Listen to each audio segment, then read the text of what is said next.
big toes together and sink your hips back towards your heels, stretching your arms out in front of you and resting your forehead on the mat. Now, if your forehead doesn't rest on the mat, you can place a block underneath it because child's pose should feel really supported. It's a resting pose. If this is uncomfortable in your knees or your ankles, you can also roll up a blanket and place that behind your knees as well. Our next pose is cat-cow. So you'll find a tabletop position with your wrists under your shoulders and your knees under your hips, finding a nice neutral spine.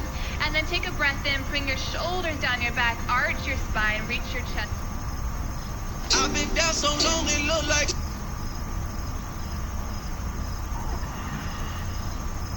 Look up. And then as you exhale, round your spine, tuck your tailbone, drop your chin for cat.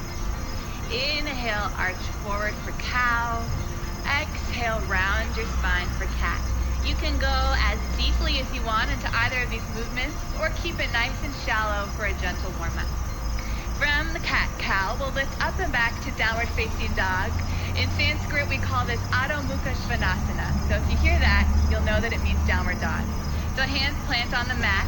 Tuck your toes, lift your knees off the floor and start to straighten your arms. Reach your hips away from your hands and maybe bend your knees one at a time to help stretch out the back of your legs. Perhaps over time your heels reach towards the floor, but it's important to keep in mind drawing your shoulders down your back and lengthening your hips up to the ceiling. You'll stay here for a few breaths and use this between different sets of poses in a traditional yoga class.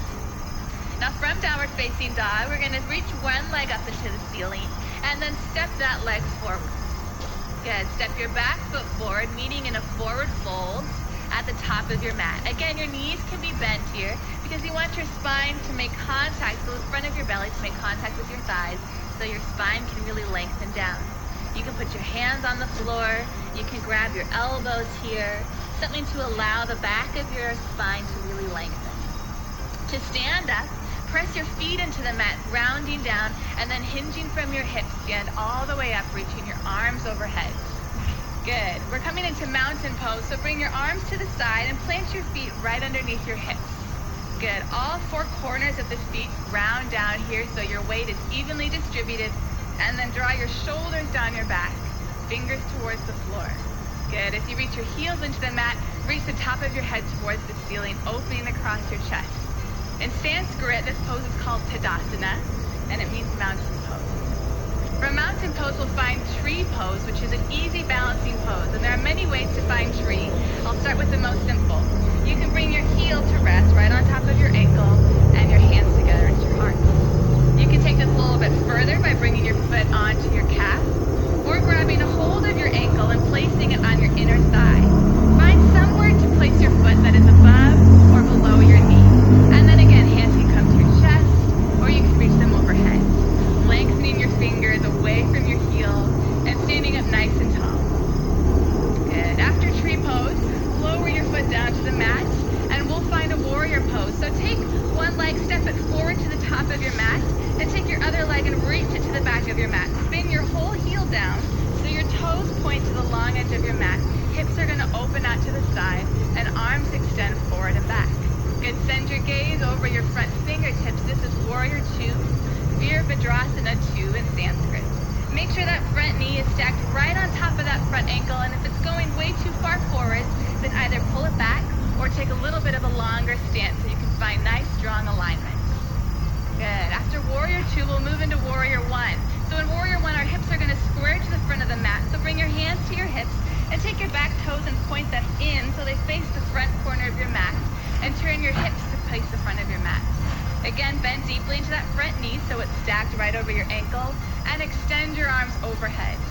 Make sure to really press through the outer edge of that back foot so you lift through the front of that back leg and reach your chest up, reaching your fingers up. Good. Now lower your hands down to the mat, lift your back heel up, and step your front foot back to meet your back foot in a plank position. From plank, lower your knees down to the mat and lower your belly all the way down onto the floor. Take a breath in, keep your hands right under your shoulders, and roll your chest up, pulling your elbows back behind you for Cobra Pose.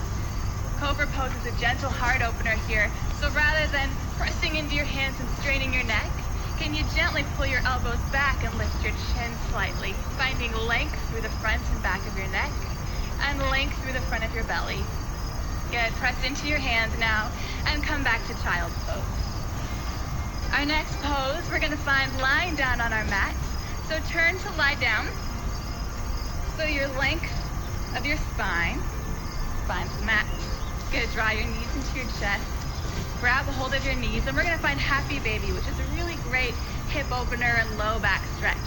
So flex your feet and point them up towards the ceiling. Now you can either grab your knees, pulling them in towards your armpits. You can grab your ankles, pull your knees a little deeper, or maybe you grab the outside edges of your feet and gently pull your knees in towards your armpits. Now this is called Happy Baby, and what do babies do when they're in a movement like this? They move, right? So you can rock gently side to side, you can straighten one leg and then the other. You'll often find this pose towards the end of a yoga class. It's a great way to relax and release. And our very final pose is Shavasana. So bring your legs together and stretch them out long onto the mat. Let your shoulder blades slide under your spine and your arms extend on your side. Shavasana means corpse pose. And so we spend a few minutes at the end of every class just resting. So allow your gaze to soften.